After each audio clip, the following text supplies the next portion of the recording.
অসুবিধা হচ্ছে না? তোমাদের লেপ কম্বল এখান থেকে দেওয়া হয়েছে না নিজেরা নিয়ে এসছো? তোমাদের দেওয়া হয়েছে না নিজেরা নিয়ে এসছো?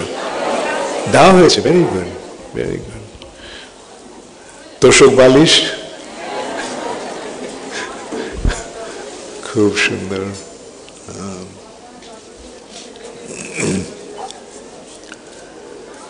বেনুধারী প্রভু ওনার ভাষণে একটা খুব সুন্দর কথা বললেন যে ভগবান স্বয়ং ব্যাসদেব রূপে এসে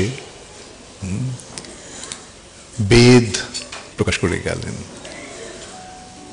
বেদটা হচ্ছে ওই জগতের জ্ঞান।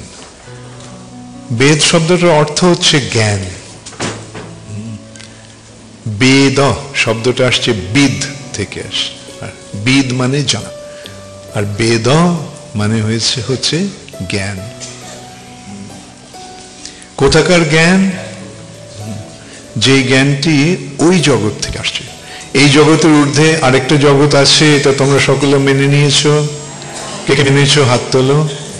খুব ভালো, হরে কৃষ্ণ। এই জগতের মধ্যে আরেকটা জগৎ আছে, সেটা আমরা আমাদের ইন্দ্রিয় দিয়ে অনুভব করতে পারি না, অর্থাৎ আমরা চোখ দিয়ে দেখতে পাই না, হাত দিয়ে স্পর্শ করতে পারি না। সেই জন্য ওই জগৎটাকে বলা হয় অধোক্ষজ। অধোক্ষজ মানে ইন্দ্রিয়ের অতীত। এই জগৎটা ইন্দ্রিয় গ্রাহ্য, তাই না? এই জগৎটাকে আমরা আমাদের ইন্দ্রিয় দিয়ে উপলব্ধি করতে পারি, কিন্তু ওই জগৎটা ইন্দ্রিয়াতীত, ইন্দ্রিয়ের অতীত। এখন যেই জগৎটা আমাদের ইন্দ্রিয়ের অতীত, সেই জগতের সম্বন্ধে আমরা কিভাবে জানতে পারি? সেই জগৎটা জানাবার জন্য ভগবান এই আয়োজনটি করেছেন। সেই জগৎটি জানাবার জন্য ভগবান বেদ, পুরাণ আদি শাস্ত্র প্রণয়ন করেছেন। এই জ্ঞানটি ভগবান প্রথমে ব্রহ্মাকে দিয়েছিলেন। কিভাবে দিয়েছিলেন? ব্রহ্মার হৃদয়ে দিয়েছিলেন। এই যে জ্ঞান, এটা তো চোখ দিয়ে দেখা যায় না, তাই না? মন দিয়ে কল্পনা করা যায় না, বুদ্ধি দিয়ে বিচার করা যায় না। এই জগৎ আমাদের ইন্দ্রিয়ের অতীত। তাহলে ওই জগতের সম্বন্ধে আমি জানতে পারি কিভাবে? না, ওই জগৎটি জ্ঞান আমাদের হৃদয়ে প্রকাশিত হয়। তোমরা কে কে গুরু পূজা করো বাড়িতে? আচ্ছা, প্রতিদিন তোমরা গাও দিব্য জ্ঞান হৃদয়ে প্রকাশিত। এই যে দিব্য জ্ঞান, তার প্রকাশ কোথায় হয়? হৃদয়ে হয়। এই জ্ঞানটি প্রথম ভগবান স্বয়ং ব্রহ্মাকে দিয়েছিলেন। কিভাবে? ব্রহ্মার হৃদয়ে প্রকাশ করেছিলেন। দিব্য জ্ঞান হৃদয়ে প্রকাশিত। ব্রহ্মার হৃদয়ে এই জগতের, এই ব্রহ্মাণ্ডের প্রথম জীব ব্রহ্মার হৃদয়ে তিনি এই জ্ঞানটি দান করেছিলেন। দিব্য জ্ঞান হৃদয়ে প্রকাশিত। কিভাবে প্রকাশ হলো? ব্রহ্মা তার চেতনাকে অন্তর্মুখী করলো। বহির্মুখী করে ওই যে নিজের চেষ্টায় জানবার চেষ্টা করে ব্রহ্মা ব্যর্থ হলেন। তখন ব্রহ্মা প্রেরণা পেলেন যে চেতনাকে অন্তর্মুখী করার জন্য তপস্যার মাধ্যমে। ব্রহ্মা যখন চেতনাকে অন্তর্মুখী করলেন, তখন ব্রহ্মা একটা শব্দ শুনতে পেলেন।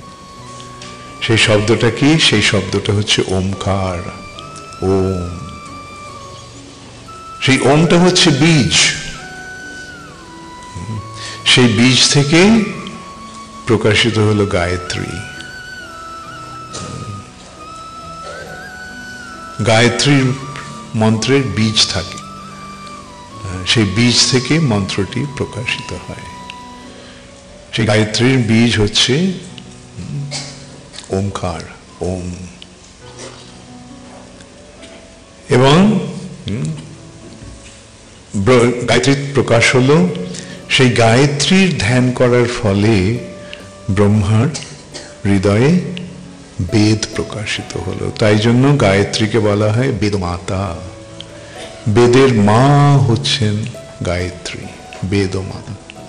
যেমন মায়ের থেকে সন্তানের জন্ম হয়, প্রকাশ হয়, ঠিক তেমন গায়ত্রী থেকে বেদের প্রকাশ হলো।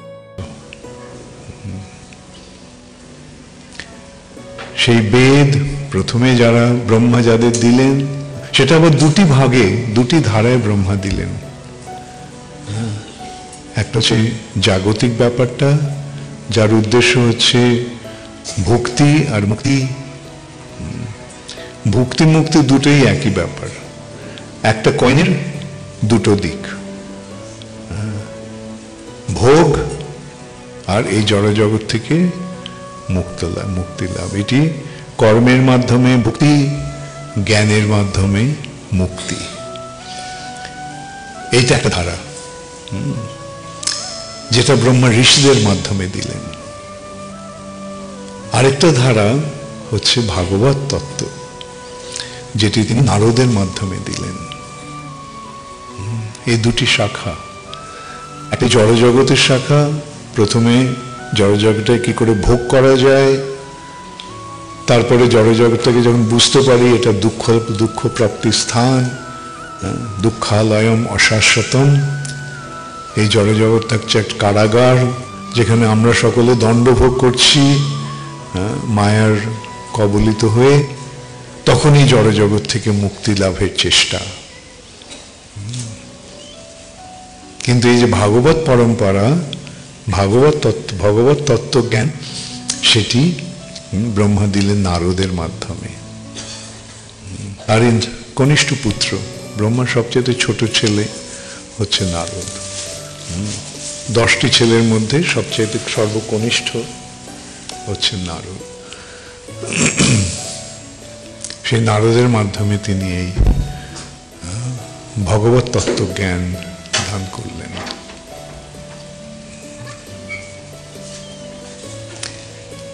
এইভাবে বেদ বিশাল, ভূরিণী ভূরি কর্মাণি শ্রোতব্যানি বিভাগশঃ।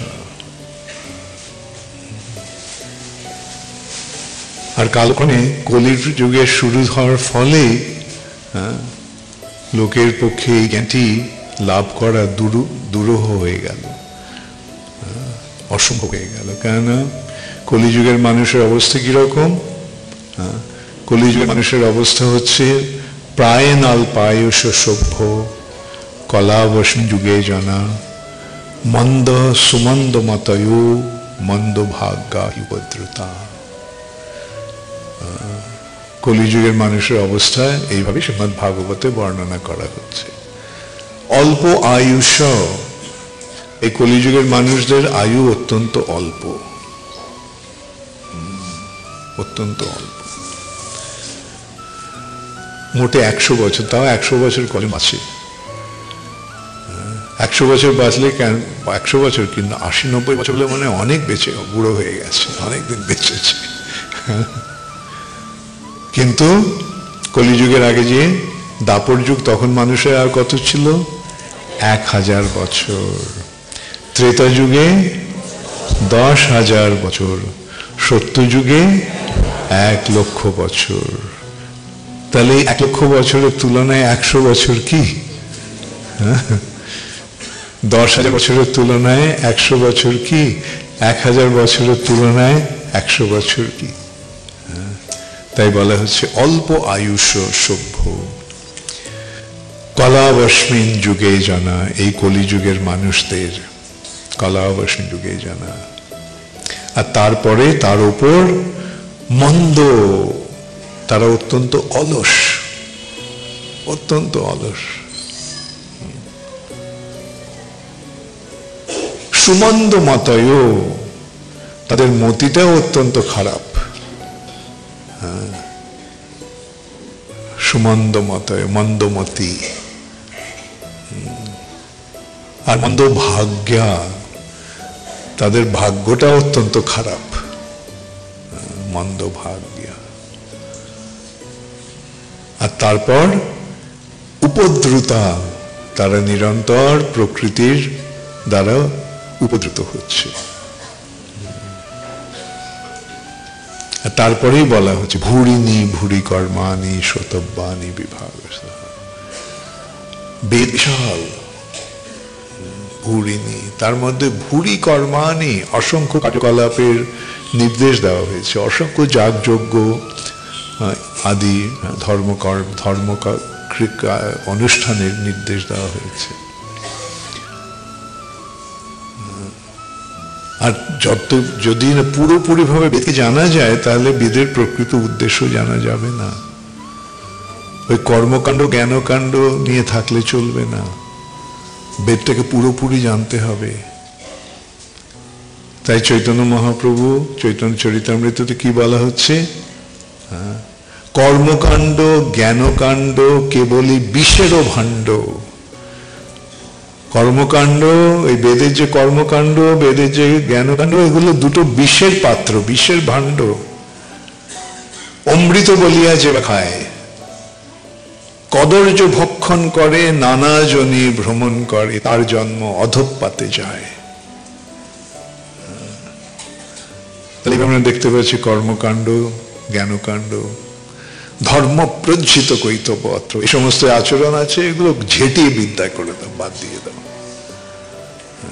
কৈতবত্র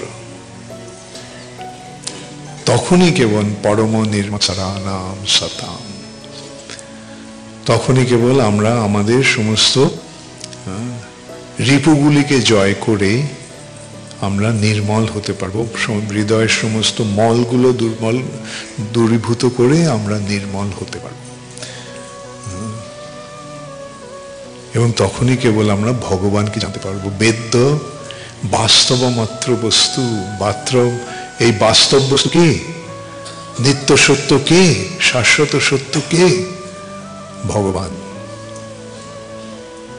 ভগবানকে তখনই জানা যাবে যখন আমরা এই সমস্ত জাগতিক যে সমস্ত কার্যকলাপ, সেগুলো কর্মমূলকই হোক আর মুক্তি অন্বেষণেই হোক, সেগুলো বাদ দিতে হবে।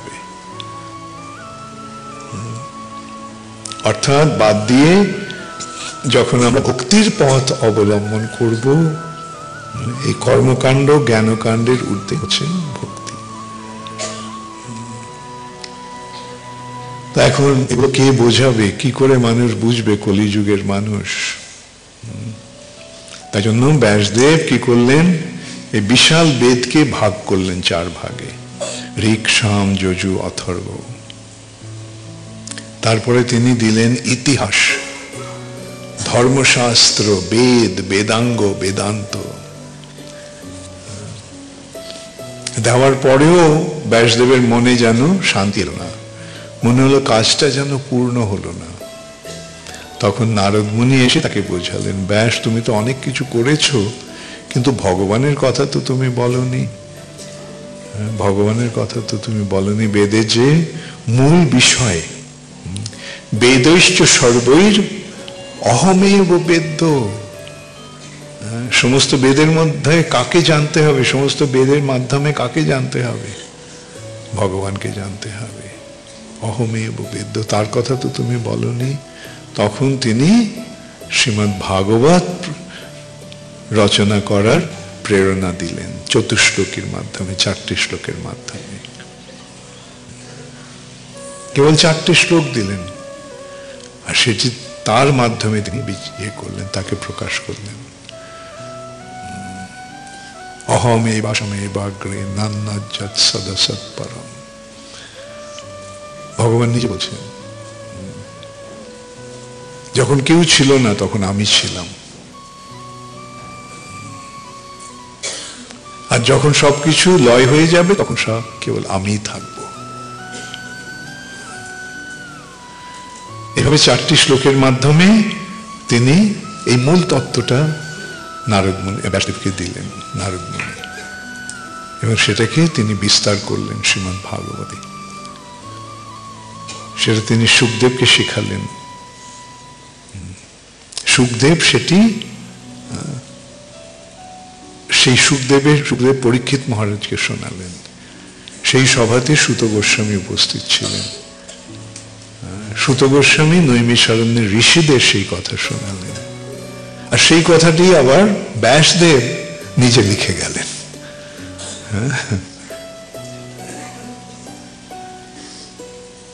তো এই শ্রীমদ্ ভাগবতী হচ্ছে মূল তত্ত্ব, মূল বস্তু। দুটি দিক, দুটি গ্রন্থ, দুটি নির্যাস সমস্ত শাস্ত্রে। পুরাণের নির্যাস হচ্ছে এই শ্রীমদ্ ভাগবতম, আর উপনিষদের নির্যাস হচ্ছে গীতা উপনিষদ বা ভগবদ গীতা। এবং ব্যাসদেব কি করলেন? ইতিহাস দিলেন। ইতিহাস মানে ভারতের ইতিহাস। এই যে ভূমণ্ডল, এই ভূমণ্ডলে অনেকগুলি বর্ষ আছে, স্থান রয়েছে। সেই স্থানগুলি একটা দ্বীপের মতো। যেমন এই যে বর্ষটি, সেটিকে ঘিরে আছে, সেই স্থানটি হচ্ছে অজনাভ বর্ষ। অজনাভ বর্ষ, এবং সেটি ইলাবৃত বর্ষ, এবং সেটি কালক্রমে ভারতবর্ষ রূপে প্রকাশিত হল বা পরিচিত হল, ভারতবর্ষ। তারও একটা খুব সুন্দর ইতিহাস আছে। ক্ষত্রিয়দের দুটো বংশ আছে, একটা বংশ সূর্য থেকে আসছে, আরেকটা বংশ চন্দ্রদেব থেকে আসছে। সূর্যদেবের বংশ হচ্ছে সূর্যদেব থেকে মনু, মনু থেকে ইক্ষ্বাকু, এইভাবে ইক্ষ্বাকু বংশ, যেই বংশে শ্রী রামচন্দ্র আবির্ভূত হয়েছিলেন।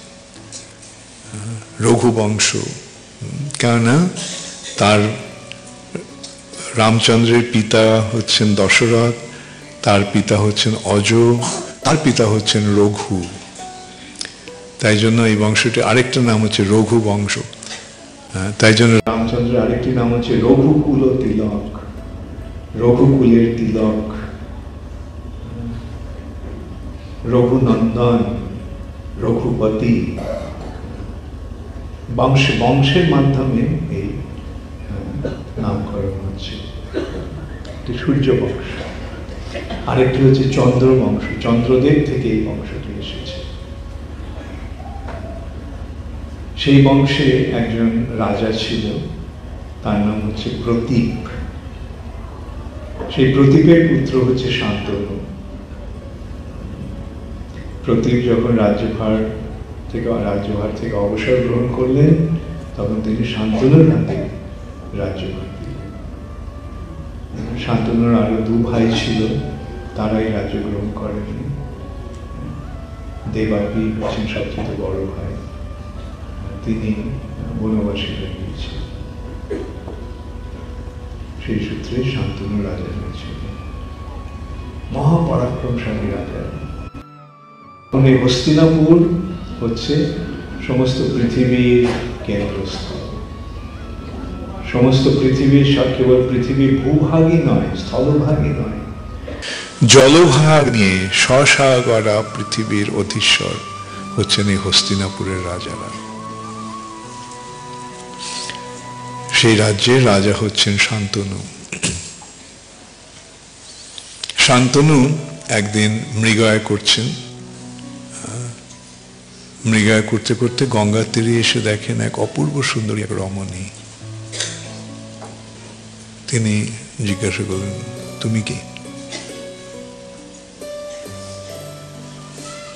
তিনি তার পরিচয় দিলেন, তিনি হচ্ছেন গঙ্গা। শান্তনু তাকে প্রস্তাব দিলেন তিনি যেন তার মহারানী হন।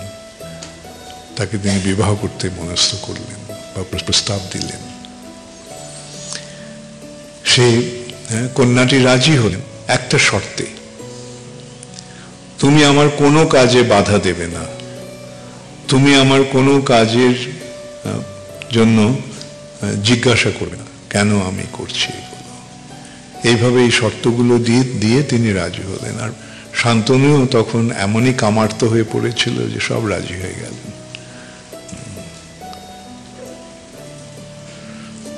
মহা আনন্দে রাজা রানীকে নিয়ে রাজ্য সুখ ভোগ করছেন। তাদের প্রথম সন্তান হলো। সাধারণ মানুষের যখন সন্তান হয় তখন তারা কি আনন্দ করে, সমস্ত পরিবার আনন্দে মেতে ওঠে। রাজার পুত্র হয়েছে, সারা রাজ্য আনন্দে মেতে আছে, রাজপুত্রের জন্ম হয়েছে। কিন্তু মহারানী কি করলেন? পুত্রটিকে নিয়ে গঙ্গায় ভাসিয়ে দিলেন। শান্তনু প্রতিজ্ঞা করেছিল কোনো কাজে বাধা দেবে না, তাই সে চুপ করে রইল। এটা কত বড় একটা বিষাদগ্রস্ত অবস্থা, কিন্তু রাজা চুপ করে রইলেন। এইভাবে একে একে 7টি পুত্রকে গঙ্গায় বিসর্জন দিলেন। 8ম পুত্রকে নিয়ে যখন তিনি যাচ্ছেন গঙ্গায়, শান্তনু আর চুপ থাকতে পারলেন না। তিনি বললেন, তুমি মা হয়ে কেন এরকম একটা নৃশংস আচরণ করছো? নিজের ছেলেদের জন্মের পরে তুমি জলে ভাসিয়ে দিচ্ছ, জলে ডুবিয়ে দিচ্ছ। এই সন্তানটিকে অন্তত একে আর করো না, একে মেরো না, একে। গঙ্গা বলল, ঠিক আছে, আমি একে আমি মারব না, একে আমি গঙ্গায় ভাসাবো না। তবে এ তো প্রতিপালনের জন্য আমার স্নেহের দরকার, আমার লালন পালনের দরকার, তাই ওকে আমি সঙ্গে নিয়ে যাচ্ছি। গঙ্গা তার প্রকৃত পরিচয় দিলেন যে তিনি হচ্ছেন স্বর্গের গঙ্গা দেবী। এর পেছনে আবার দুটো ইতিবৃত্ত আছে। মহাভীষ বলে এক রাজা, তিনি ইক্ষ্বাক বংশের, তিনি সূর্য বংশের রাজা। তিনি 1000 অশ্বমেধ আর 100 রাজসূয় যজ্ঞ করেছিলেন। এই 1000 অশ্বমেধ যজ্ঞের প্রভাবে তিনি ব্রহ্মলোকে বা সত্যলোকে যাবার যোগ্যতা অর্জন করেছিলেন। তিনি সত্যলোকে উন্নীত হয়েছেন। সত্যলোকটা কোথায়, কার কার জানা আছে? সত্যলোক কোথায়? এই ব্রহ্মাণ্ডের সবচাইতে উচ্চতম স্থান। এই ব্রহ্মাণ্ডে 14টা ভুবন রয়েছে, 14 ভুবনাত্মক। তার মধ্যে 7টা ভুবন নিচের দিকে, 7টা ওপরের দিকে। সেই ওপরের দিকের মধ্যে মাঝখানে সব ইয়েটা কি? এই 14টার মধ্যে মাঝখানের ইয়েটা কি? এই ভূরলোক। এই ভূরলোকের উপরে রয়েছে ভূবর লোক, তার উপরে রয়েছে স্বর্গলোক, তার উপরে মহরলোক, জনলোক, তপলোক, সত্যলোক। এই সত্যলোকে ব্রহ্মা থাকেন। তো মহাভীষ রাজা, তিনি সত্যলোকে উন্নীত হয়েছেন, ব্রহ্মার লোকে। একদিন ব্রহ্মা সমস্ত দেবতাদের দ্বারা পূজিত হচ্ছেন, তখন গঙ্গা সেখানে এলো জল নিয়ে। আর বায়ুর প্রভাবে তার শাড়িটা সরে গেল, তার দেহ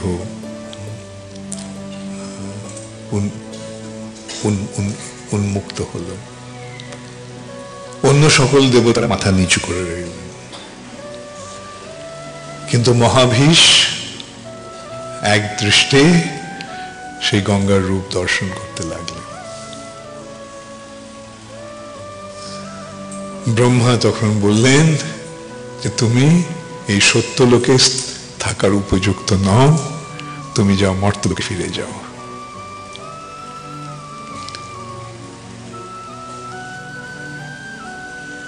এবং যেহেতু তুমি গঙ্গাকে কামনা করেছ, তোমার সেই মনোবাঞ্ছা পূর্ণ হবে, তুমি গঙ্গাকে তোমার পত্নী রূপে পাবে। সেই সূত্রে গঙ্গা এসেছিল, এবং সেই মহাভীষী হচ্ছেন শান্তনু। শান্তনুর সঙ্গে গঙ্গার বিবাহ হয়। এটি একটা ঘটনা। এভাবে আমরা দেখতে পাই যে আমাদের শাস্ত্রে যে সমস্ত ঘটনাগুলি আছে ইতিবৃত্ত, সেগুলি সমস্ত সত্যি কথা, এগুলো কোনো বানানো গল্প নয়। বানানো গল্পে কোনো বংশ পরিচয় থাকে? হ্যাঁ, বানানো গল্পে বড় জোর বাবার নাম থাকে, বড় জোর ঠাকুর দাদার নাম থাকে, হ্যাঁ, কিন্তু একবার পুরো বংশের তালিকা। অ্যাকচুয়ালি ভারতবর্ষের দুর্দশা এই যে ইংরেজদের এসে ভারতবাসীদের মাথাটাকে একেবারে ধুয়ে মুছে খালি করে দিয়ে গেছে।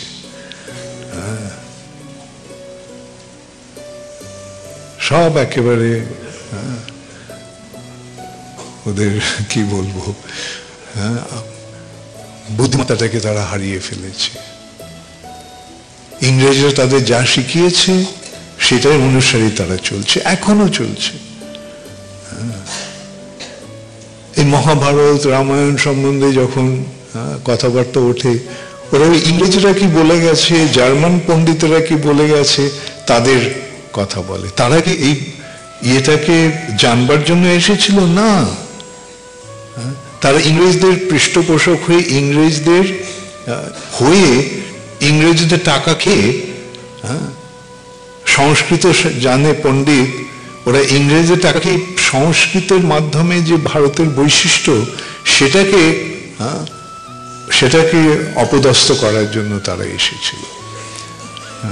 এক জার্মান পণ্ডিত ম্যাক্স মুলার,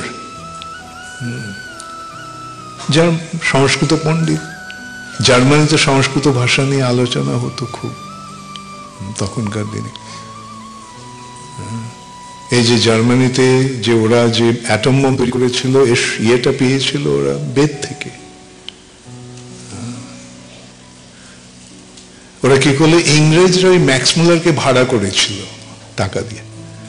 তুমি তো অনেক সংস্কৃত জানো, ভারতবর্ষে যাও, গিয়ে ওদেরকে বোঝাও যে ওই সংস্কৃতটা একটা আজে বাজে ভাষা, আর এই সংস্কৃত ভাষায় যে সমস্ত লেখা আছে সেগুলো সব গল্প কথা। এমনকি তারা এরকম বলে গেছে যে এই যে মহাভারতের রচনা, এটা অবিন্যস্ত রচনা, এটা কতগুলো আজে বাজে কথা লেখা আছে। আরে এই মহাভারতের মধ্যে ভগবত গীতা রয়েছে, এরকম একটা তত্ত্বজ্ঞান সমন্বিত জ্ঞানগর্ভ পুস্তক আমরা কোথায় পেতে পারি? যাই হোক, এখন এগুলি থেকে আমাদেরকে এই সমস্ত যে খারাপ ভাবে যে ভারতের যে ঐতিহ্যটাকে ওরা দেখিয়ে গেছে, সেটা থেকে আমাদের মুক্ত হতে হবে। আমাদের নতুন ভাবে আমাদের চিন্তাধারা গ্রহণ করতে হবে। আমাদের ভারতের গৌরবে আমাদের গৌরবান্বিত হতে হবে। এরকম সম্পদ কোথায় আছে? ওরা যারা এই ভারতের যে গ্রন্থাবলীর অবমাননা করছে, তারা একটা গ্রন্থ দেখাক যাতে 24,000 শ্লোকে, শুধু গদ্যকারে নয়, পদ্যের আকারে 24,000 পদ্যের শ্লোকের মাধ্যমে এই গ্রন্থটি রচনা হয়েছে। ওদের দেশে কোন এরকম সাহিত্যিক রয়েছে বা কবি রয়েছে যে এরকম ভাবে ইয়ে করেছে? বড় জোর 2-10 পাতা, বড় জোর কাহিনী আছে, যেমন হোমারের ইলিয়াড অ্যান্ড ওডিসি। ওটা এই মহাভারতের কাছে তার কোনো তুলনা হয় না। তার কোনো বংশ পরিচয় নেই, দুটো রাজার মধ্যে ঝগড়া, ওই ঝগড়ার বর্ণনা, যুদ্ধের বর্ণনা। যাই হোক, আমি সেই জন্য বারবার আমি তোমাদের সকলকে অনুরোধ করব যে আমাদের যে সম্পদ, সেই সম্পদের গর্বে যেন আমরা গর্বান্বিত হতে পারি। এরকম সম্পদ পৃথিবীতে কোথাও নেই। পৃথিবীর কোনো দেশে এরকম সম্পদ নেই। তো এই যে সমস্ত ঘটনা, যেমন আমরা দেখতে পাই যে একটা ঘটনার সঙ্গে আরেকটা ঘটনার যোগ, যেমন মহাভারতের এই যে ভীষ্মের সঙ্গে শান্তনুর সঙ্গে আমরা পাচ্ছি মহাভীষ্মের যোগ। কেন শান্তনু এলেন, কেন কিভাবে গঙ্গার সঙ্গে তার বিবাহ হলো। আচ্ছা, আরেকটা দিক, 7 জন বসু আছে, 8 জন বসু আছে।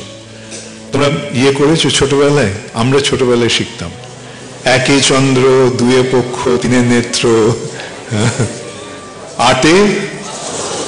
8 অষ্ট বসু, নয়ে, দশে, ভেরি গুড।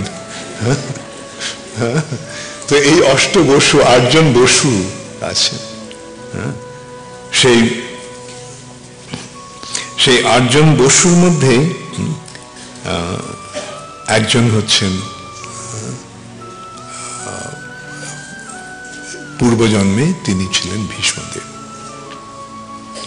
একজন বসু, তিনি ভীষ্মরূপে এসে কেন কিভাবে এলেন? এই 8 জন বসু এক সময় তাদের পত্নীদের নিয়ে তারা ভ্রমণ করছিল। তখন বশিষ্ঠর আশ্রমে যখন তারা এলেন, ওপর থেকে তারা দেখলেন, তারা রথে করে যাচ্ছেন, ওপর থেকে দেখলেন একটা অপূর্ব সুন্দর গাভী। তা এক বসুর স্ত্রী তাকে বলল যে তুমি এই গাভীটি আমাকে দাও।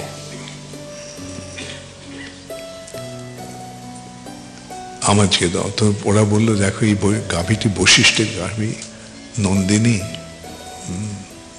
একে যদি অপহরণ করা হয় তাহলে বশিষ্ঠ খুব ক্রুদ্ধ হবে। তো সে জোর করতে লাগলো, না না না না, আমাকে এই গাভীটি লাগবে, আমাকে গাভীটি দাও। তখন অবশেষে তারা সেই গাভীটি চুরি করলো, নন্দিনীকে। বশিষ্ঠ তার আশ্রমে ফিরে এসে দেখলেন যে নন্দিনী নেই। তিনি ত্রিকালক, তিনি অতীত, বর্তমান, ভবিষ্যৎ 3টি কালই তিনি দর্শন করতে পারেন। তিনি তখন করলেন যে এই 8 জন বসু এরা চুরি করেছে, অতএব এরা স্বর্গে থাকার এদের যোগ্যতা নেই, এরা মর্তে এসে মনুষ্য জন্ম লাভ করুক। যখন এই অভিশাপের কথা জানতে পারল, তখন তারা অত্যন্ত দুঃখিত হয়ে, আতঙ্কিত হয়ে বশিষ্ঠের কাছে এসে পড়ল যে ক্ষমা করুন, আমাদের ভুল হয়ে গেছে। বশিষ্ঠ বলে, ঠিক আছে, যারা এই তোমাদের 7 জন, তোমাদের আমি যেহেতু অভিশাপ দিয়েছি, আমার কথা ব্যর্থ হবে না, তোমাদেরকে পৃথিবীতে জন্মগ্রহণ করতে হবে, কিন্তু জন্মের পরেই তোমরা মুক্ত হয়ে যাবে। কিন্তু যে গাভীটা চুরি করেছে তাকে অনেকদিন থাকতে হবে। তো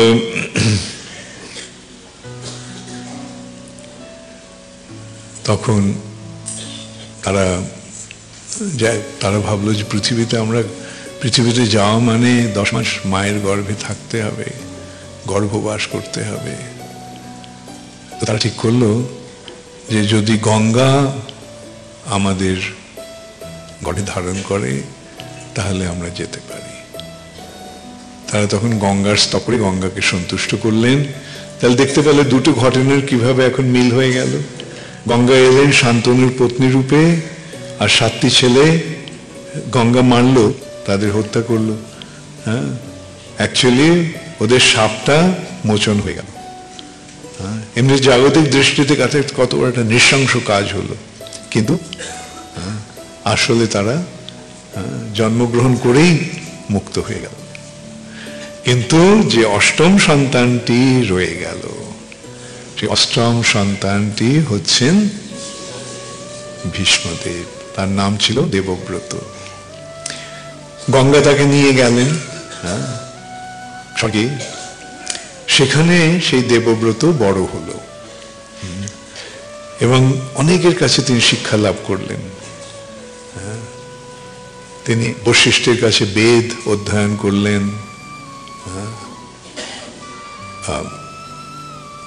বৃহস্পতির কাছে ধর্ম শিক্ষা লাভ করলেন, তিনি শুক্রাচার্যের কাছে রাজনীতি শিক্ষা করলেন। এইভাবে পরশুরামের কাছে তিনি অস্ত্র শিক্ষা লাভ করলেন। পরশুরাম ভগবানের সপ্তাবেশ অবতার। এইভাবে ভীষ্ম তিনি যখন তার 16 বছর বয়স হলো, তখন শান্তনু একদিন গঙ্গার পাড়ে মৃগয়া করছেন। মৃগয়া করতে করতে গঙ্গার পাড়ে এসে দেখে গঙ্গার স্রোত নেই, গঙ্গা বইছে না। আর আশ্চর্য হয়ে গেল, কিভাবে গঙ্গার স্রোত বইছে না, গঙ্গার জল নেই। তো ওটা উৎসুক হয়ে তিনি খুঁজলেন কি ব্যাপার। তিনি গিয়ে দেখলেন যে একটা যুবক সে তীর দিয়ে গঙ্গার গতিরোধ করে দিয়েছে। এমন ভাবে তীর নিক্ষেপ করছে যে গঙ্গার বইতে পারছে না। তা আশ্চর্য হয়ে গেল, কে সেই বালকটি। তখন গঙ্গা সেখানে এলেন, এসে বললেন, হে তোমার পুত্র দেবব্রত। এইভাবে দেবব্রতের সঙ্গে শান্তনুর পুনর্মিলন হলো। দুজনের মধ্যে একজন, শান্তনু দেবব্রতকে ছাড়া এক নিমেষের জন্য থাকতে পারে না, সবসময় বাবার সঙ্গে, তার এত প্রিয়। আর দেবব্রত এক অপূর্ব গুণসম্পন্ন, অস্ত্রশস্ত্রে তার মতো পারদর্শী কেউ নেই, জ্ঞানে তার মতো বিদ্বান কেউ নেই, নীতিশাস্ত্রে তার অগাধ জ্ঞান, এমনকি রাজনীতিতেও তার অসম্ভব পারদর্শিতা। এইভাবে তারা তাদের দিন কাটছে মহা আনন্দে। শান্তনু আবার যেন তার জীবন ফিরে পেলেন। গঙ্গা চলে যাওয়ার পর শান্তনু একেবারে বিমর্ষ হয়ে পড়েছিলেন। তিনি রাজ্যের কাজেও তার অবহেলা করতেন, তা ভালো লাগতো না। তিনি বনে বনে শিকার করতেন, ঘুরে বেড়াতেন এইভাবে। কিন্তু এই ছেলেটিকে পেয়ে যেন তার জীবন ফিরে এলো। তা একদিন শান্তনু দেখে, একদিন দেবব্রত দেখলো যে তার পিতা অত্যন্ত বিমর্ষ হয়ে আছে। সাধারণত এইভাবে তার পিতা সবসময় উৎফুল্ল, আনন্দিত, হঠাৎ আজকে কেন এরকম বিমর্ষ। তিনি জিজ্ঞাসা করলেন, পিতৃদেব কি হয়েছে আজকে আপনার, আপনাকে এরকম বিমর্ষ লাগছে কেন, শোকাচ্ছন্ন লাগছে কেন? শান্তনু বলল, না কিছু হয়নি তো, সব ঠিক আছে। তো ভীষ্ম দেবব্রত তখন সারথিকে গিয়ে জিজ্ঞাসা করল, সারথি কি হয়েছে আজকে, আজকে বাবা এরকম পিতৃদের বিমর্ষ কেন? তখন সে বলল যে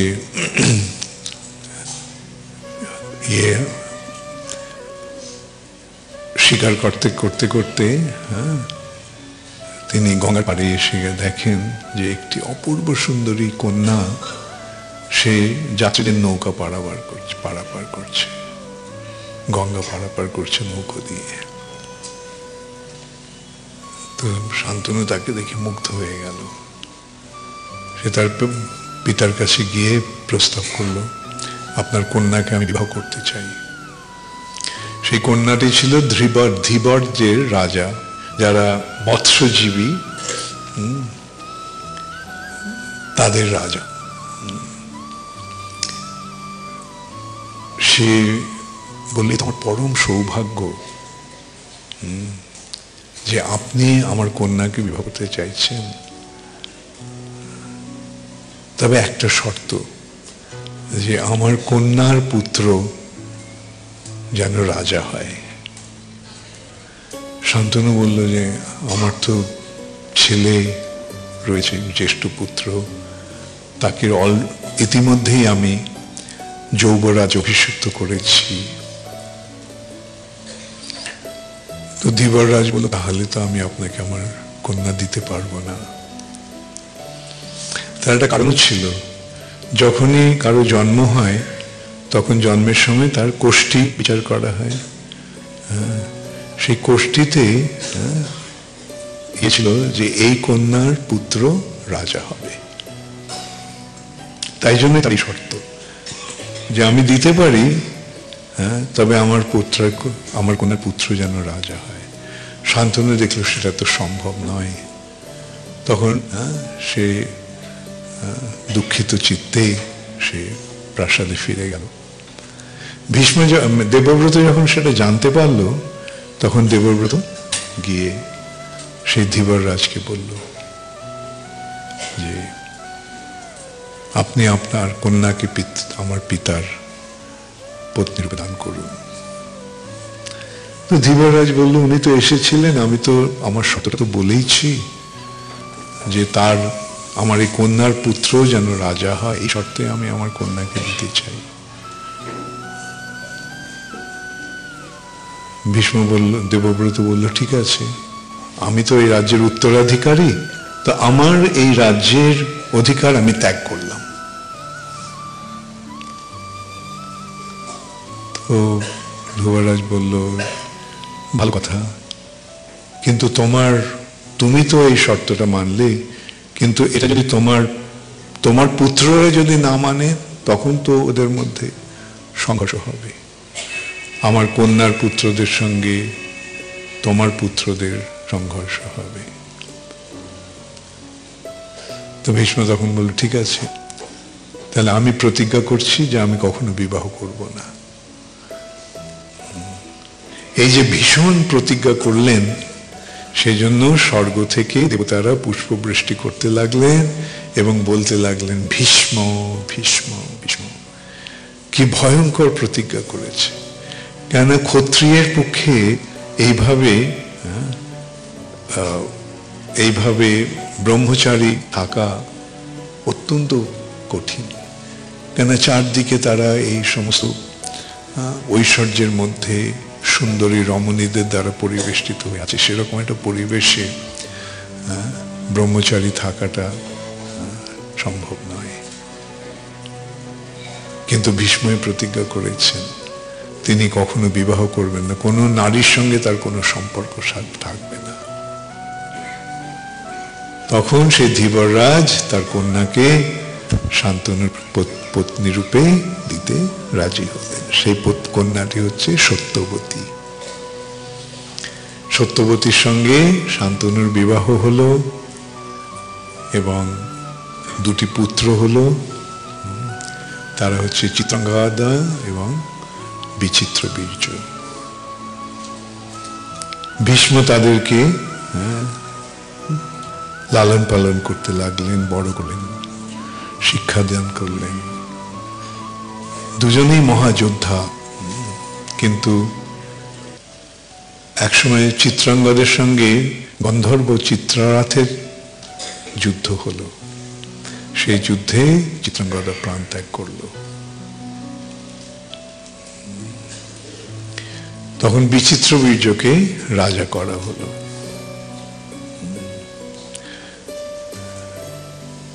বিচিত্রবীর্য তখন বালক, এখন রাজা হয়েছে। বালক মানে 16 বছর বয়স, রাজা হয়েছে, তো রাজার সঙ্গে তো রানী থাকতে হবে।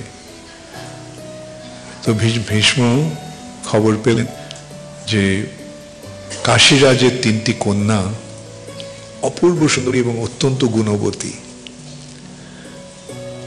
কাশীরাজ তার 3 কন্যার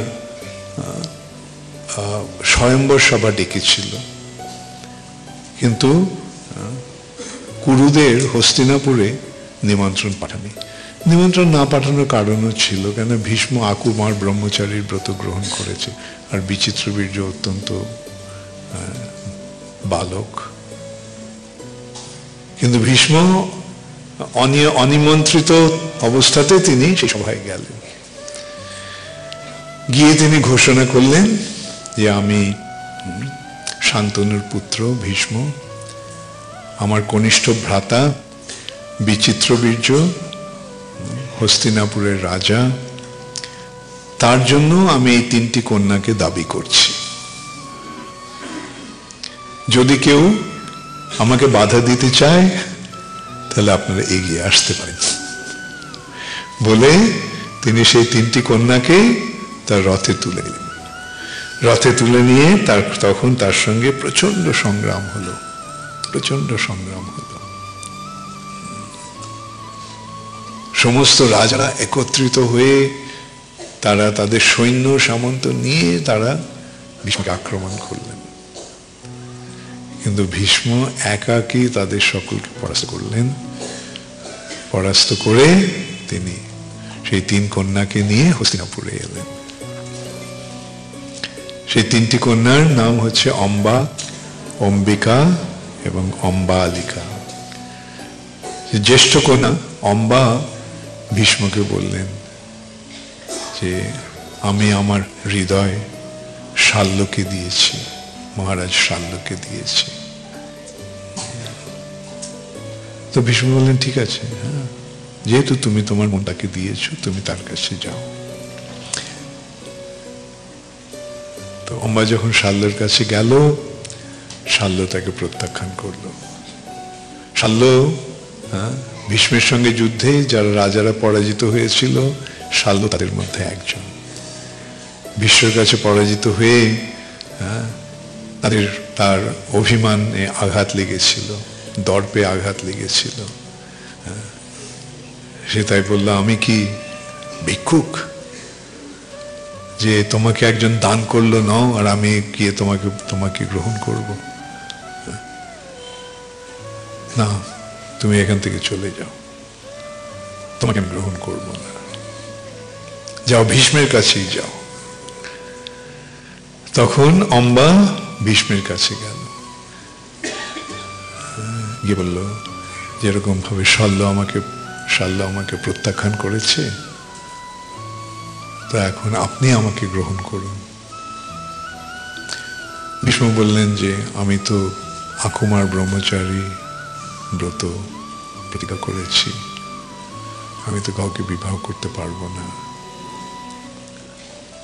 তো বলল যে আপনি তো আমার হাত ধরে যখন রথে তুলেছিলেন, হাত ধরেছেন যখন, তার মানে আপনি আমাকে আপনার পত্নী রূপে গ্রহণ করেছেন। ভীষ্ম বললেন না, হতে পারে, সেটা আমি তোমাকে তুলেছি ভাইয়ের জন্য, আমার জন্য নয়। তখন সে যখন দেখলো যে কোনোভাবেই ভীষ্মকে তার প্রতিজ্ঞা থেকে টলানো যাচ্ছে না, তখন সে তার পিতামহর কাছে গেল, যে যিনি তপস্বী হয়ে গিয়েছিলেন, তার কাছে গিয়ে তিনি তার মনের কথা, দুঃখের কথা জানালো অম্বা। তার পিতামহ তাকে বলল ঠিক আছে, ভীষ্মের গুরু হচ্ছে পরশুরাম, তো পরশুরাম আমার বন্ধু, তা আমি পরশুরামকে বলবো যে ভীষ্মকে বলতে, তোমাকে বিবাহ করতে। তো পরশুরামকে বলা হলো। পরশুরাম বলল ঠিক আছে, আমি আমার শিষ্যকে বলবো তোমাকে বিয়ে করতে। পরশুরাম গিয়ে বলছেন ভীষ্মকে, ভীষ্ম তুমি একে বিয়ে করো। ভীষ্ম বললেন যে আপনি তো জানেন আমার এরকম প্রতিজ্ঞা রয়েছে, আমি তো আমার প্রতিজ্ঞা লঙ্ঘন করতে পারি না। তখন পরশুরাম বলে ঠিক আছে, আমি তোমার গুরু, আমি তোমাকে বলছি, সুতরাং তুমি তোমার প্রতিজ্ঞা সব ভুলে যাও। গুরু বাক্য হচ্ছে অব্যর্থ, গুরুর আদেশ সকলের শিরোধার্য। তো ভীষ্ম তবুও বোঝালেন যে আমি কি করে আমার প্রতিজ্ঞা ভঙ্গ করব, আপনি এরকম নির্দেশ দেবেন না। তবুও যখন পরশুরাম তাকে জোর করতে লাগলো, তখন ভীষ্ম কি বললেন, যে গুরু শাস্ত্র বিচার না করে যে উপদেশ দেয়, সেই গুরু পরিত্যাজ্য, আপনি আমার গুরু নন। গুরুরপ্য অবলুপ্তস্য কার্যম অজানত উৎপথ প্রতিপন্নস্য পরিত্যাগ বিধীয়তে।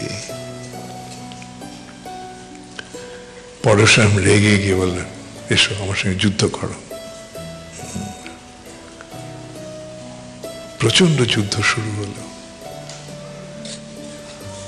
তখন ভীষ্ম রথের উপরে বসে আছে, তো ভীষ্ম তাকে বললেন যে গুরুদেব আপনি রথে চড়ে যুদ্ধ করুন। পরশুরাম তখন তাকে দিব্য দৃষ্টি দান করলেন। তখন ভীষ্ম কি দেখলেন, এই পৃথিবী হচ্ছে পরশুরামের রথ, 4টে বেদ হচ্ছে সেই রথের ঘোড়া, এবং সমস্ত উপনিষদগুলি তার বলগা, যে বলগা লাগাম, সেগুলি হচ্ছে উপনিষদ। বায়ু সেই রথের সারথি, আর গায়ত্রী, সাবিত্রী আর সরস্বতী হচ্ছেন পরশুরামের বর্ম। তাহলে ভেবে দেখো কার সঙ্গে ভীষ্মকে যুঝতে হবে। প্রচন্ড যুদ্ধ হলো, 23 দিন ধরে যুদ্ধ হলো ক্রমান্বয়ে, কেউ কাউকে পরাজিত করতে পারল না। অবশেষে ভীষ্ম পশপাস্ত্র গ্রহণ করলেন, প্রস্যপ অস্ত্র গ্রহণ করলেন। সেটা পরশুরামের জানা ছিল না, ওটা প্রতিহত করার উপায়। তখন স্বর্গের দেবতারা তাকে দৈববাণী করে জানালেন, যে তোমার গুরুদেবকে তুমি অপমানিত করো না, পরাজিত করো না, তুমি এই যুদ্ধ থেকে নিরস্ত হও। তখন ভীষ্ম নিরস্ত হলেন।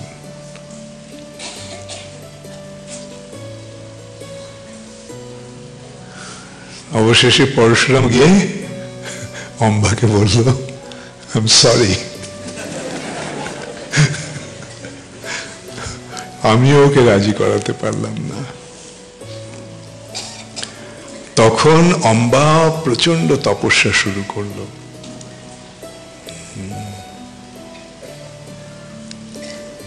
সেই তপস্যার ফলে শিব তার কাছে এলেন, অম্বা কেন এই কঠোর তপস্যা করছো? তখন অম্বা বলল যে আমাকে ভীষ্ম এইভাবে অপমান করেছে, আমি তার প্রতিশোধ নিতে চাই। কিভাবে প্রতিশোধ নেবে? আমি ভীষ্মের মৃত্যুর কারণ হব। তো নারী রূপে তখন ভীষ্মকে মারা যাবে না। তখন শিব বললেন, ঠিক আছে, তথাস্তু, তবে এই জন্মে নয়, পরজন্মে। তখন অম্বা আগুন জ্বালিয়ে সেই আগুনে প্রবেশ করলো, এবং প্রবেশ করার আগে সে বলল, আমি ভীষ্মের মৃত্যুর কারণ হব। এইভাবে অম্বা দেহত্যাগ করলো, এবং পরজন্মে সেই অম্বাই শিখণ্ডিনী রূপে প্রকাশিত হল। শিখণ্ডী দ্রুপদের অগ্নিযজ্ঞের থেকে শিখণ্ডী বেরিয়ে এসেছিল। তো এইভাবে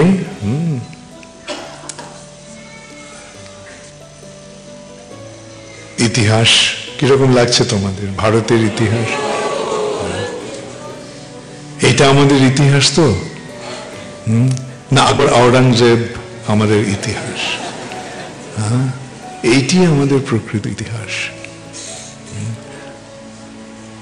ওটা আমাদের দুর্দশার ইতিহাস। ভারতের রাজারা যেহেতু ধর্মের পথ ছেড়ে দিয়েছিল,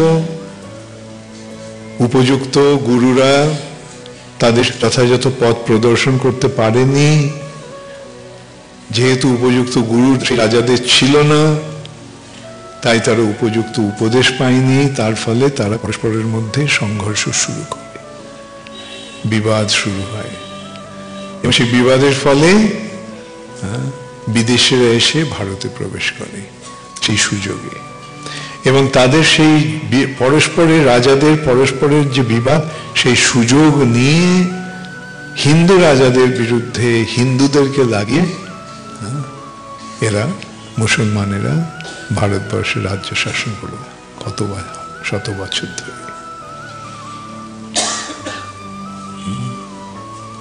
সেটা সাম্প্রতিক কালের ইতিহাস, এটা কলির দ্বারা প্রভাবিত ভারতের ইতিহাস,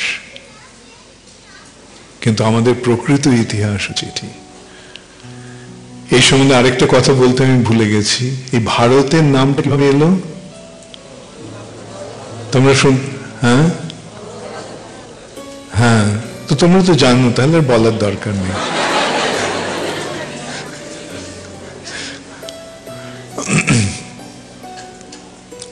ঠিক আছে,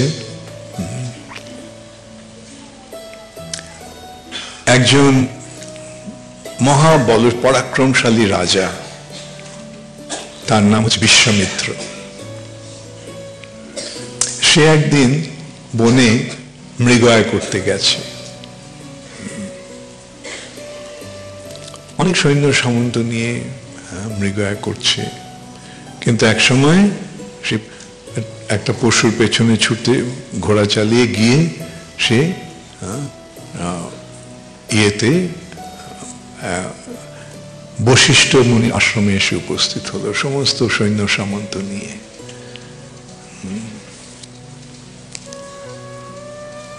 তো বশিষ্ঠ মুনি দেখলেন যে রাজা এসেছে তার সৈন্য সামন্ত নিয়ে, রাজা ক্লান্ত হয়ে আছে, সকলেই ক্লান্ত হয়ে আছে। তো বশিষ্ঠ বললেন যে আপনারা নদীতে স্নান করে আসুন, আমি আপনাদের প্রসাদের ব্যবস্থা করছি। তো বিশ্বামিত্র হয়েছে প্রসাদ কি আর হবে, একটু ফল, একটু মূল, এই ধরনের বড় জোর একটু ভেজানো মুগ ডাল। কিন্তু এসে যখন দেখে যে এমন একটা আয়োজন হয়েছে যে রাজা হয়েও সে সেরকম আয়োজন দেখেনি কখন। সমস্ত সকলের জন্য সোনার থালায়, সোনার বাটিতে নানা রকম অত্যন্ত উপাদেয় সমস্ত খাদ্য পরিবেশন করা হয়েছে। আর সেই খাদ্যে সেই সমস্ত আহারের স্বাদ অতুলনীয়। রাজা রাজা হয়েও সে সেরকম স্বাদ পায়নি কোথাও। তো আশ্চর্য হয়ে বশিষ্ঠ জিজ্ঞাসা করলো, আপনি এত অল্প সময়ের মধ্যে এরকম আয়োজন কিভাবে করলেন? তখন বশিষ্ঠ বললেন যে আমার একটা গাভী আছে, সে হচ্ছে সুরভির কন্যা নন্দিনী। সে তারই কৃপাতে আমি ওর কাছে আমি যা চাই তাই পাই, যা কিছু চাই সে দিতে পারে। ওই নন্দিনী এই সমস্ত আয়োজন করেছে। আমি শুধু নন্দিনীকে বলেছি যে রাজা এসেছে, তার সৈন্য সামন্ত নিয়ে তারা পরিশ্রান্ত, তারা ক্ষুধার্ত, তাদের ব্যবস্থা করা। নন্দিনী এই সমস্ত আয়োজন করেছে। তো বিশ্বামিত্র বললে, আরে তো আপনি তো এই বনে থাকেন, আপনার কি এরকম গাভীর প্রয়োজন, যেটা আমাকে দিয়ে দিন, আমার এরকম একটা গাভীর দরকার। বশিষ্ঠ বলল যে নন্দিনী আমার কন্যার মতো, একে তো আমি এইভাবে দিতে পারি না। বিশ্বামিত্র বলল, আপনি আমাকে 1,00,000 গাভী দেব, এই গাভীর বিনিময়ে আপনি একে আমাকে দিয়ে দিন। বশিষ্ঠ কিছুতেই রাজি হলো না। তখন অত্যন্ত ক্রোধান্বিত হয়ে বিশ্বামিত্র বলল যে এই কি রকম তপস্বী, এত লোভ, এই গাভীটাকে আমি চাইছি, গাভীটাকে আমাকে দেবে না? এত আকর্ষণ। সৈন্যদের আদেশ দিল, যাও এই গাভীকে জোর করে নিয়ে যাও এখান থেকে। তখন আদেশ পেয়ে তারা সকলে গিয়ে সেই গাভীটিকে বেঁধে জোর করে ওখান থেকে নিয়ে যাচ্ছে। তখন কাঁদতে কাঁদতে নন্দিনী বশিষ্ঠকে বললেন যে আপনি আমার পিতার মতো, আপনার সামনে এই দুর্বৃত্তরা আমাকে এইভাবে নির্যাতন করছে, আপনি কোনো প্রতিকার করবেন না? বশিষ্ঠ বললেন, দেখো আমি তপস্বী, আমি ব্রাহ্মণ, আমি তো হিংসার আশ্রয় নিতে পারি না, তবে তুমি যদি আত্মরক্ষা করতে চাও তুমি করতে পারো। ব্যাস, এই আদেশ পাওয়া মাত্রই নন্দিনী একটা সৈন্য সমাবেশ হলো, এবং সেই সৈন্যরা বিশ্বামিত্র সৈন্যদের হারিয়ে দিয়ে ওখান থেকে দূর করে দিল। এইভাবে পরাজিত হয়ে, অপমানিত হয়ে, এবং বিশেষ করে ব্রাহ্মণের এই তেজ দেখে বিশ্বামিত্র ঠিক করলো যে ও ব্রাহ্মণ হবে। ও তপস্যা শুরু করলো, তপস্যা করে ব্রাহ্মণ হয়ে বশিষ্ঠের প্রতিশোধ নেবে। ও এত কঠোর তপস্যা করতে লাগলো যে স্বর্গ থেকে দেবতারা অত্যন্ত বিপর্যস্ত হয়ে গেল। ইন্দ্র ভয়ে পেল যে এ হয়তো আমার রাজ্য নিয়ে নেওয়ার জন্য এইভাবে তপস্যা করছে। তখন ইন্দ্র মেনকাকে ডেকে বলল, অপ্সরা, অত্যন্ত সুন্দরী অপ্সরা মেনকাকে বলল, মেনকা তুমি যাও, গিয়ে এই তপস্বীর তপভঙ্গ করো। মেনকা খুব ভীত হলো, এরকম একজন শক্তিশালী তপস্বী তার তপস্যা ভঙ্গ করলে না জানি সে আমাকে কি শাপ দিয়ে বসবে। তো তখন ইন্দ্র বলল, না তোমার কোনো ভয় নেই, আমরা তোমাকে রক্ষা করব। তো মেনকা বলল, আমার সঙ্গে বায়ুকে আর কামদেবকে দিন। এভাবে মেনকা এলো বিশ্বামিত্রের সামনে। বিশ্বামিত্র তপস্যা করছে, ওর সমস্ত ইন্দ্রিয়গুলি অন্তর্মুখী হয়ে আছে, বাইরে যাচ্ছে না কোনো ইন্দ্রিয়। সে যতই চেষ্টা করছে তার তপস্যা ভঙ্গ করার, কিছুতে পারছে না। অবশেষে তার নূপুরের শব্দ বিশ্বামিত্র কানে গেল। অন্য সমস্ত ইন্দ্রিয়গুলো রুদ্ধ হয়ে আছে, কানটা কেবল খোলা আছে। তাহলে দেখো কানের কিরকম ক্ষমতা। সেই কান দিয়ে তার নূপুরের শব্দ শুনে বিশ্বামিত্রের চোখ খুলে গেল। তখন এই বায়ু ওর বসনটা উড়িয়ে দিল মেনকার। আর মেনকার রূপে মুগ্ধ হয়ে তখন কামদেব তার পঞ্চস্বরে বিশ্বামিত্রকে আঘাত করল। বিশ্বামিত্র তপভঙ্গ হলো, মেনকার রূপে আকৃষ্ট হয়ে সে মেনকার সঙ্গে দিনাতিপাত করতে শুরু করলো, তপস্যা সমস্ত জলাঞ্জলি দিয়ে। তার ফলে এক কন্যা জন্মগ্রহণ হলো। সেই কন্যাটি হচ্ছে শকুন্তলা।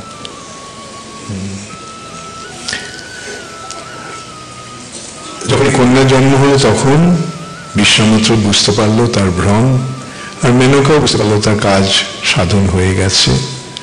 সে কন্যাটিকে বনের মধ্যে ফেলে চলে গেল।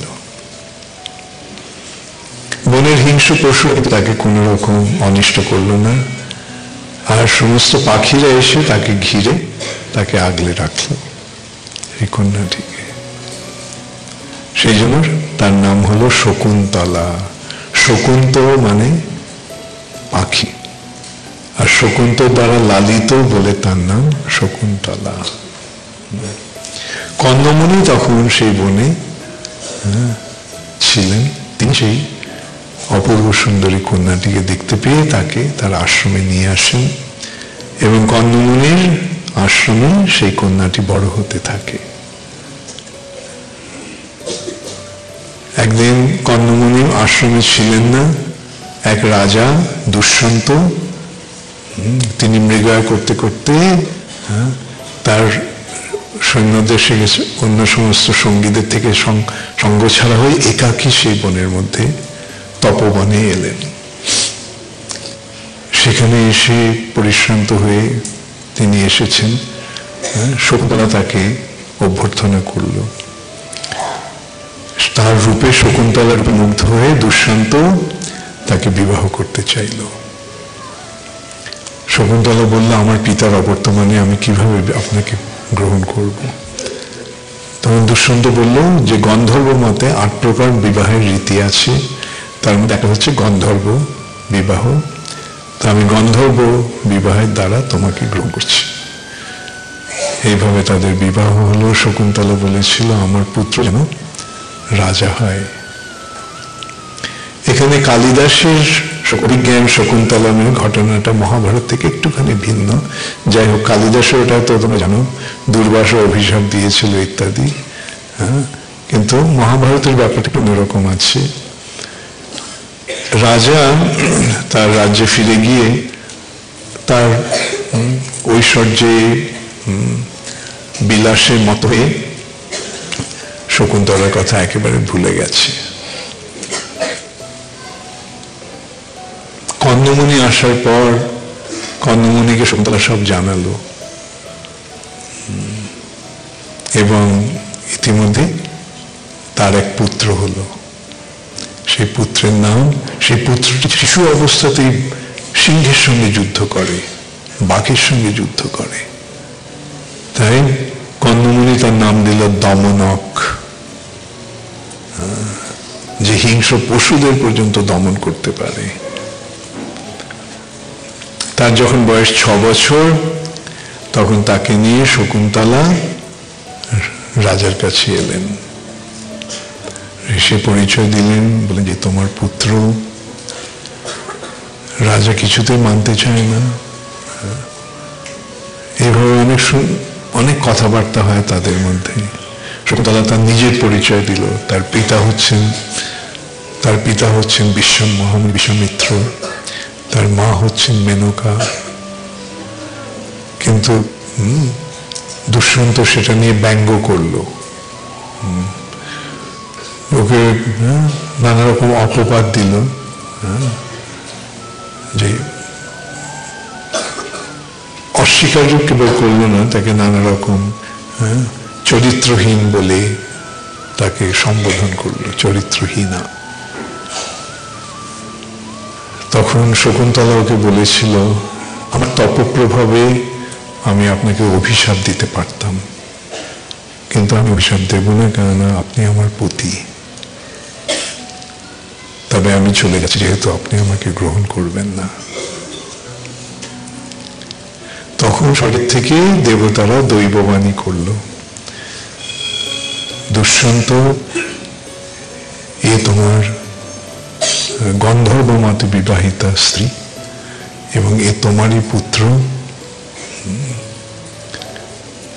এবং তখন দুষ্যন্ত শকুন্তলা এবং তার পুত্রকে গ্রহণ করলেন, এবং সেই পুত্রই কালক্রমে তার নাম হলো ভরত, এবং সেই ভরতের নাম অনুসারে এই দেশের নাম হলো ভারতবর্ষ। হরে কৃষ্ণ। তাহলে